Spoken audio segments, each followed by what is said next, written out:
those not in the legislature, those who are not lawyers, those who are not political candidates, sort of those in the broader community do to help accomplish this goal?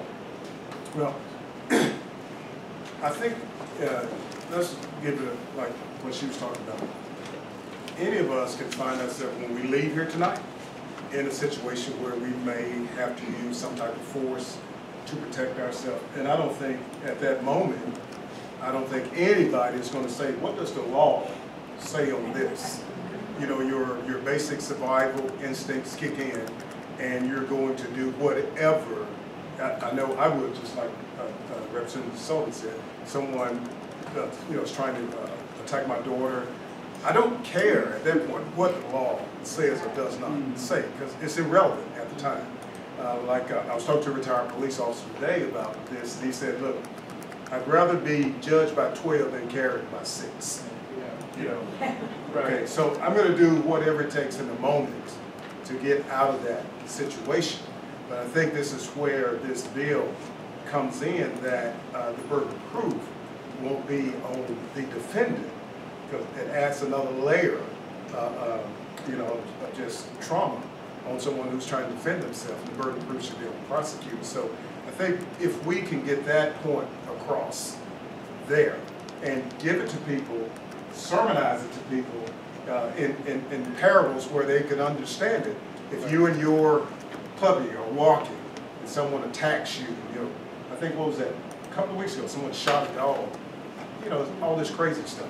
But again, if you are protecting yourself, you don't have to sell your home, your car, you know, empty your 401k to protect yourself because of a situation that you couldn't have foreseen. You're doing everything right, but then something happens. And so we have to be able to communicate that. I know we've got the legal code, but to be able to communicate it in layman's terms as we talk about these bills, and give real-life scenario situations that happen. That's why people have testimonials and all, and I know you have people that come up and talk about it, but in the heat of the moment, it becomes this thing, you're trying to kill me, you know, and all that. But give real-life situations where people can connect to what you were saying without the legalese. I think that's how we can help get this secured.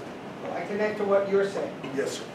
David, you worked in the Lieutenant Governor's office, and so I presume there's some aspect of political communication in what you do. And so how do we corral the cats in the next session to get this done? Well, Margaret Thatcher, one of her more famous quotes was, first you win the argument, then you win the vote. And so I think the things that, you know, like Representative Pilkington was talking about, working to educate his fellow legislators, because again, legislators are not subject matter experts on every single issue. You know, the folks on Judiciary Committee may be experts on the law, but they have no idea about agriculture or corrections. You know, the folks who are in education may have no idea on issues that come before the Judiciary Committee. And so people have to understand that just like we have to educate the public, and just like we have to win the argument with the general public, we have to do the same thing with the members of the legislature.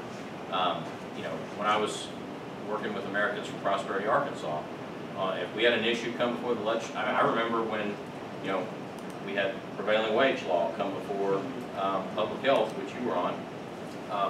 When we first started with that bill, I'll bet it's fair to say 80% of the people in the House didn't know what prevailing wage was.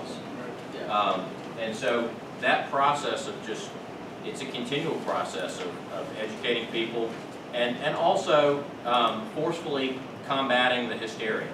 You know, there's so much that gets pushed out that's not true, and a lot of times we just let the false accusations sail over our heads, and we don't forcefully push back and refute false information that comes out.